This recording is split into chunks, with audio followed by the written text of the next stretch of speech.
cadê a moça? A moça não veio? Cadê ela? Qual moça? Cadê ela? Essa aqui, olha. Ela, cadê ela? Cadê ela? Ela não veio? Não veio a moça? Não? Não veio. Então, muito obrigado. Daqui a pouco. Olha só, que loucura. Gente, como é que é esse negócio? O último CD, esse é o novo CD? É. Esse é o novo CD. Aqui, ó, o novo CD que tem essa senhora aqui, que é mãe de um dos músicos, né? Um dos rapazes. Colaborou gratuitamente na capa. Tá malhando E atrás muito, está o pai louco da vida, olha aí. Tá vendo? O primeiro CD vendeu mais de 1 milhão de cópias, é isso? Não, na verdade não foi o primeiro, foi o segundo, né? O primeiro foi o Skank, e o segundo foi o Calango, que foi um disco lançado no final de 94. E esse sim vendeu 1 milhão de cópias. O último CD? É. Mas era o segundo CD? Era o segundo. O primeiro como é que foi? O primeiro foi um disco que a gente gravou em Belo Horizonte, assim, na época que a gente ainda era independente, ou seja, para quem não sabe, a gente não agora vocês são dependentes? orquestra. Todos os quatro são dependentes agora? É, a gente é dependente da gravadora, a gente não tinha gravadora e nessa época, então, a gente fez um trabalho independente em Belo Horizonte com uma tiragem de 3 mil cópias, bancando E venderam as 3 mil cópias? O primeiro Por incrível disco? que pareça, sim, assim, porque a gente não tinha a menor perspectiva nessa época, né? Não tinha, Fantástico. não era conhecido nem nada. E tocavam em baile, né? A gente tocava em bares, né? Assim, fazia noite em Belo Horizonte, tocava em churrascaria e tal. Em churrascaria também? É. O que vinha, vocês traçavam? E a gente se conheceu nessa. E como na época, no início dos anos 90, tinha uma ressaca do rock nacional, né? Porque nos anos 80 havia sido moda, aquela coisa, tudo era rock. E as gravadoras insistiram demais em bandas e acabou que o modismo passou e ficou muito difícil. Ou seja, havia um ceticismo muito grande das gravadoras em contratar novas bandas. Então a gente optou por fazer um trabalho independente, já planejando, não conseguindo, né, uma gravadora, a gente tentar trilhar um trabalho independente, que é o que muitos artistas em Minas Gerais na época faziam. Também levando-se em conta a distância para Rio e São Paulo, essa coisa toda. Quem é que compõe aqui no grupo? Bom, a maioria das músicas eu fiz a melodia, a parte harmônica, e todas elas, com exceção de uma partida de futebol que foi escrita pelo Titã Nando Reis, foram escritas por nosso querido poeta, que aqui está, Chico Amaral, ali na plateia. Cadê o Chico Amaral? Tá ali o Chico Amaral.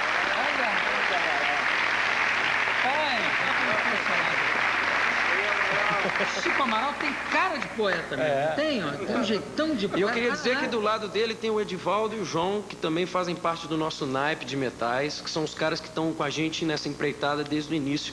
E o Skank é muito grato a essas pessoas. E aquele rapaz com cabelo de cangaceiro ali do lado também é do grupo, não? Não. Cabelo dividido no meio, Esse assim? não, esse não. Ao lado. Aí. Esse tá com cabelo de Maria Bonita. Ele é também do conjunto? Hein? Sou do Rio Grande do Sul, não tenho família na Paraíba não, viu? Não tem família na Paraíba? Pois é, tá vendo? E essa moça bonita também tá com junto essa do lado, não? Não tá. Não tá, não? Tudo bem? Ela pediu o telefone do Samuel, mas ele não deu. Não deu, não houve hipótese. Olha só, e como é que é o segundo disco, que vendeu mais de 1 milhão? O Calango, né? É, o Calango. Quando é que vocês sentiram que ele tinha estourado, assim? Como é que você... Foi engraçado, porque logo no primeiro, depois dessas 3 mil cópias, a gente foi contratado pela Sony e a Sony apostou muito, achou que a gente poderia vender muito disco e que tinha uma carreira. E, a princípio, não foi isso que aconteceu, assim. Demorou mais ou menos 1 ano para alguma coisa começar a acontecer na nossa carreira. Isso depois de ter lançado o segundo disco? Não, ainda no primeiro, porque a gente vendeu esse disco independente. A gente não precisou vender as 3 mil cópias porque a Sony contratou o nosso grupo. Ele foi relançado, o mesmo disco, o Skank foi relançado pela Sony. E vendeu quanto aí? E chegou em 1 ano, assim, a 100 mil cópias. Mas gradativo, né? Você... com muito custo, assim, né? Tocando várias músicas, nenhuma foi um hit. A gente escutava isso, olha, o Skank vendeu 100 mil cópias, mas sem ter um grande hit. O disco não tinha uma música que... Não, mas eu digo no segundo disco. O segundo disco estourou de cara... Veio a gente com a mesma proposta, com essa coisa que é misturar um pouco, né, da sonoridade pop, assim, com música brasileira. Daí o nome Calango, né, uma homenagem ao ritmo mineiro, né, tradicionalmente mineiro. Inclusive tem uma música nesse disco que é exatamente um exemplo do Calango, que é a cerca, né? Que é a cerca. Que é tipo uma disputa, né? Mas vocês não estão respondendo o que eu estou perguntando. Não, aqui. então, eu ia chegar lá. Eu quero saber o seguinte, não vem com papo. É porque você falou que não tem preocupação com o tempo, aí eu tô tranquilo. Não é isso. Não, mas não é questão do tempo, é questão que eu queria saber, se você puder me dizer. Claro. Se o segundo disco valeu, chegou nas lojas, Não. pá, 1 milhão? Não foi assim. Também demorou um Foi pouquinho. super demorado, a gente apostava muito no hit, que a gente regravou, que foi Proibido Fumar, do Roberto Carlos. Na época que ele fazia parte também de uma compilação que estava sendo lançada com vários artistas gravando músicas do Roberto.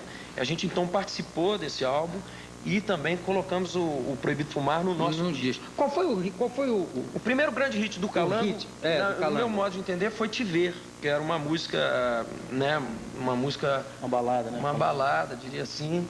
Foi uma música que tocou no Brasil inteiro e aí todo mundo, agora o Skank tem um hit, assim. E daí começou a tocar, uma música puxa a outra, veio Jack Tequila, Pacato Cidadão, e aí foi embora. Qual é a tua preferida?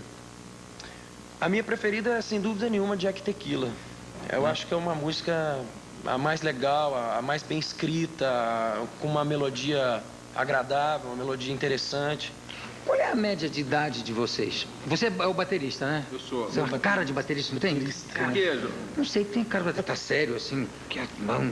Não. Você é o baterista. Eu sou. Você tem que idade? Tô com 27. 27. Aqui, Sou baixista, 28, tecladista, 31. e você? Haroldo, Lelo, Henrique, Samuel, eu tenho 29. Quer dizer que tem 27, 28, 29 Não, pulou. 31. e 31. Ah. E vocês se conhecem desde de menino, não? Não, então, a gente se conheceu fazendo esses bares. Já nos bares, A churrascaria. na churrascaria. Na época a gente tinha uma proposta. É, um pouco antes, de cada um teve uma banda e tal. Como é que é A gente se tocar numa juntou muito churrascaria? por causa do gênero também. Você Sim. citou no início reggae. E a gente riu, assim, porque no nosso modo de entender, a gente se propôs no início a ser uma banda de reggae, mas a gente nunca conseguiu tocar reggae direito, assim. E foi exatamente nisso, nessa Acho que isso é um dos motivos do sucesso, não ter conseguido tocar Eu não reggae sei, foi direito? nessa dificuldade, nesse Com isso surgiu um Com estilo. certeza, é um isso aí. estilo próprio. Não, tô falando, com isso ficou um reggae, Aí a gente brasileiro. aí a gente Sotaque brasileiro, Sotaque né? brasileiro. E mesmo né, as coisas se parecem, assim, tem muita coisa no pop, por exemplo, jamaicano, que é muito próximo do baião, Claro, do repente, do calango. claro. Então já no primeiro disco a gente fazia um trabalho assim, né? No Homem que Sabia Demais a gente cantava uma coisa que é uma toada que qualquer filho ou mineiro sabe cantar, né? E aqui em São Paulo e no Rio é um pouco diferente. Tem aquela coisa, né? Pererê, pererê, calango dá. Nunca vi dançar calango sem o saco balançar.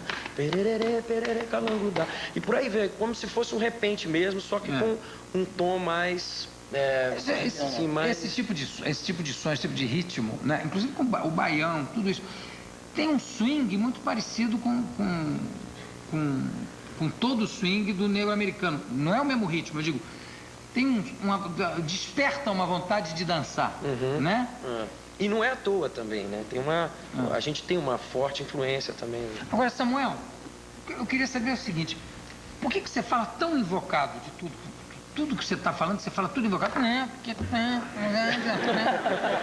Você está invocado com o quê? Não sabia que eu estava invocado, não. Eu não estou invocado com nada. Está invocado, está falando, está invocado. Fala pra mim, como é que é tocar em churrascaria? É legal. Essa invocação vem do tirando tempo o cheiro tocar em churrascaria? Não, já fica, vou tocar aqui agora. Tirando o cheiro de picanha que fica na roupa depois, é bacana. Mas é uma experiência legal que você acaba sendo obrigado a tocar assim, vários estilos musicais, né? Aí você começa, por exemplo, assim, inclusive nesse disco a gente usa muita influência de churrascaria, né? Porque a gente pega influência que a gente tocava um pouco de rock, que a gente era obrigado às vezes a tocar. Na churrascaria? Às vezes você tem que tocar, você toca a maioria das vezes música de outros artistas, né? Claro. Aí você acaba aprendendo a tocar outros estilos. Porque vocês, quando vai tocar em churrascaria, é porque não é um conjunto conhecido. Não, é porque é difícil tocar música. É isso mesmo, é difícil mesmo. Então, vamos pôr o pé aqui em cima.